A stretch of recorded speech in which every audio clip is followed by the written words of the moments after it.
도널드 트럼프 미국 대통령이 한국의 주한미군 방위비 분담금 대폭 증액 필요성을 언급한 가운데 미국 상원 공청회에서 동맹국의 안보 분담을 단순히 기여금 문제로만 봐선 안 된다는 전문가들의 의견이 나와 주목됩니다. 이들은 동맹국의 우크라이나 지원과 같은 부분 등도 분담 비용 산정 시 고려해야 한다면서 동시에 대만 비상사태 시에 대비한 동맹국의 역량 강화 필요성과 함께 주한미군의 역할 변화 필요성도 같이 거론했습니다. 하지만 이는 한국 방위를 목적으로 주둔하는 주한미군의 목적을 벗어난 것으로 한국이 전쟁에 휘말릴 수 있어 한반도를 경랑으로 빠뜨릴 수 있는 일이라 절대 안 되는 일입니다. 방위비 대폭 증액의 필요성이 한국 방어가 아닌 미국의 패권을 위한 동맹국들의 부담을 가중케 하며 논란이 되는 상황입니다. 미 상원에서 나오는 목소리를 좀 더 자세히 알아보겠습니다. 랜들 슈라이버 전 국방부 아시아 태평양 담당 차관보는 현지 시간 26일 상원 외교위가 개최한 인도 태평양 지역에서의 안보 부담 분담 주제의 공청회에서 너무 자주 비용 분담 문제가 한 가지 숫자, 즉 국내 총생산 GDP 대비 국방비로 축소되고 있다라면서 그러나 그것은 항상 전체 그림을 보여주는 것은 아니다라고 지적했습니다.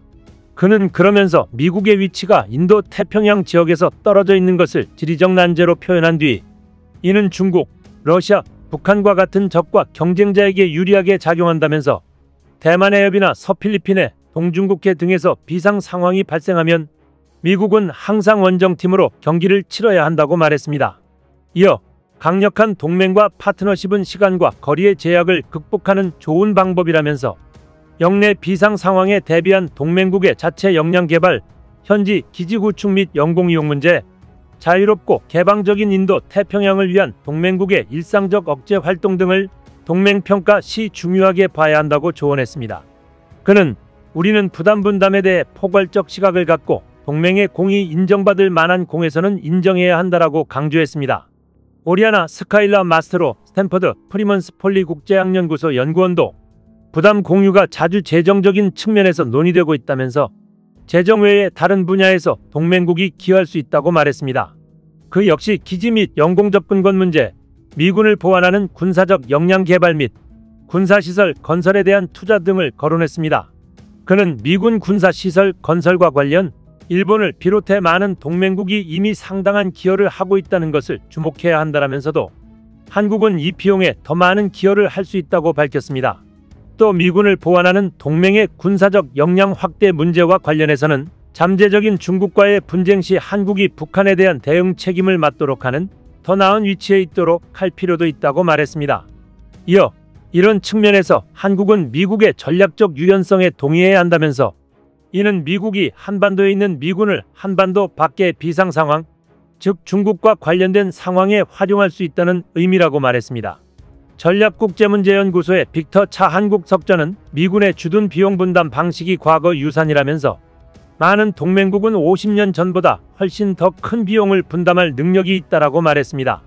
그는 그러면서도 어떤 변화도 동맹국을 놀라게 하는 것은 피해야 하며 이를 위해서는 미국과 달리 의회 비준이 필요한 동맹국의 세분담 협정을 설득할 수 있는 정치적 공간을 줘야 한다라고 밝혔습니다.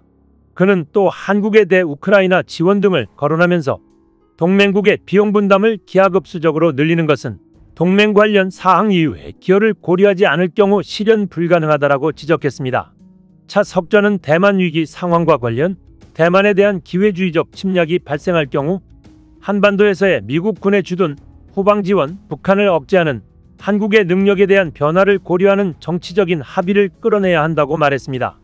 짐 리시 외교위원장은 모두 발언에서 한국은 냉전 때 국방비를 지속해 늘렸으며 항상 GDP의 2%가 넘었다라면서 현재 한국에는 강력한 방위산업이 있으며 미국의 조선 역량을 강화하기 위해 미국과 협력할 수 있는 좋은 위치에 있다라고 평가했습니다.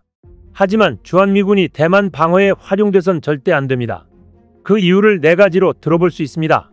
첫 번째, 한반도의 안보 공백 우려입니다. 주한미군은 북한의 군사적 위협을 억제하는 핵심 역할을 담당하고 있는데 주한미군이 대만 방어를 위해 이동할 경우 한국 안보에 직접적인 위협이 될 수 있습니다. 두 번째, 한미 동맹의 원칙과 역할에서 벗어나기 때문입니다. 주한미군은 한미 상호방위조약에 따라 한국 방위를 목적으로 주둔하고 있고 그 비용도 한국이 많이 부담해주고 있습니다. 이를 대만 문제에 활용한다는 것은 한미 동맹의 원래 목적을 벗어나는 일입니다. 세 번째는 중국과의 외교적 긴장 고조 때문입니다. 중국은 대만 문제를 핵심 이익으로 간주하고 외부 개입을 강력히 반대하고 있습니다. 주한미군이 대만 방어에 개입할 경우 한중 관계가 급격히 악화될 수 있고 경제적 외교적 보복 가능성이 있습니다. 네 번째는 북한, 중국, 러시아의 연계 가능성 증가입니다. 주한미군이 대만 방어에 투입될 경우 북한은 이를 미국의 군사적 부담 증가로 보고 군사적 도발을 감행할 가능성이 높습니다. 또 중국과 러시아도 한반도 및 동북아에서 군사적 협력을 강화할 수 있어 한국의 안보 환경이 불안정해질 수 있습니다. 이렇듯 주한미군은 본래의 역할인 한반도 방위에 집중해야 하며 그 이후로 한국이 방위비를 일부 분담해주고 있는 것입니다. 그럼에도 트럼프 대통령이 한국의 방위비 대폭 인상을 요구하는 이유는 무엇일까요? 최근에도 트럼프는 한국은 부유한 국가이니 100억 달러, 약 13조 6,500억 원으로 방위비 분담금을 인상해야 한다고 말했습니다. 트럼프도 100억 달러라는 방위비 분담금이 실현 가능할 거라고 보진 않을 것으로 보입니다만, 그럼에도 100억 달러라는 터무니없는 금액을 요구하는 것은 이를 지렛대로 삼아 한국으로부터 원하는 것을 가져오기 위한 것이라는 분석이 나옵니다. 바로 조선업입니다. 과거 미국의 조선업은 시어도 루즈벨트 대통령이 대백 세 함대를 계획하고 만들면서 조선업 인프라를 갖추게 되었고 이후로 계속 인프라를 늘려왔습니다. 그리하여 1900년대 초부터 미국의 조선업과 군함의 생산은 비약적으로 늘어나게 되었습니다. 이로 인해 일반 선박의 대량 생산도 할 수 있게 된 것은 물론입니다. 이때 구축한 인프라를 기반으로 1차 세계대전이 끝난 후 미국의 조선업은 전성기를 맞았습니다. 이때 미국은 자국의 조선업을 보호하고 더 육성하기 위해 1920년 존스법을 도입했습니다. 존스법은 미국에서 만든 선박만이 미국의 항구에서 다른 항구로 물품과 승객을 운송할 수 있다는 강제 규정이었습니다. 실제로 존스법은 초반엔 미국 조선업에 도움이 되었습니다. 자국민들의 일자리를 보호한 것은 물론이고 존스법의 보호 아래 미국의 조선소는 글로벌 경쟁 없이 자국 내 선박 건조를 독점할 수 있었습니다. 이는 안보적인 측면에서도 도움이 되었습니다. 군함같이 보안이 필요한 함선들의 경우 미국에서 미국인에 의해 건조되었으니 신뢰성도 보장받을 수 있었기 때문입니다. 하지만 시간이 지나면서 미국은 노동력이 많이 소모되는 제조업보다는 다른 산업에 치중하기 시작했습니다. 조선업도 이를 피해 갈 수 없었습니다. 게다가 존스법으로 인해 기술 개발에 대한 투자도 등한시되다 보니 미국 조선업은 그야말로 날개 없는 추락을 했습니다. 1960년대를 기점으로 미국 조선업은 일본에 밀려나면서 쇠퇴하기 시작했고 1980년 레이건 대통령의 자유경쟁 기조 아래 조선업의 보조금도 대폭 삭감되었습니다. 이후 가격 경쟁력을 앞세운 우리나라와 중국과의 경쟁에도 밀리면서 미국이 세계 선박 건조량에 차지하는 비율은 0.13%에 불과하게 되었습니다. 쇠퇴한 미국 조선업은 이제 자국의 함선도 자력으로 온전히 건조하거나 수리하기 힘든 상황이 되었습니다. 이런 상황은 본격적으로 중국과 패권 경쟁이 시작된 시점부터 미국에는 안보적 위험 요소로 자리 잡게 되었습니다.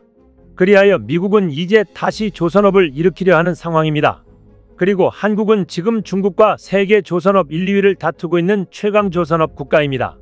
즉, 미국 조선업을 일으키기 위한 최적의 파트너인 셈입니다. 미국은 한국 조선 회사들이 미국에 투자하여 미국의 인프라를 만들고 조선 기술이 유입되기를 바라고 있습니다. 트럼프가 방위비 분담금 인상을 주야장천 말하지만 그 속에 실제 숨어있는 욕구는 이 조선업일 가능성이 커 보입니다. 트럼프야 조선업은 됐고 한국 방어 안 하려면 주한미군 싹 빼라. 이상 시온TV였습니다.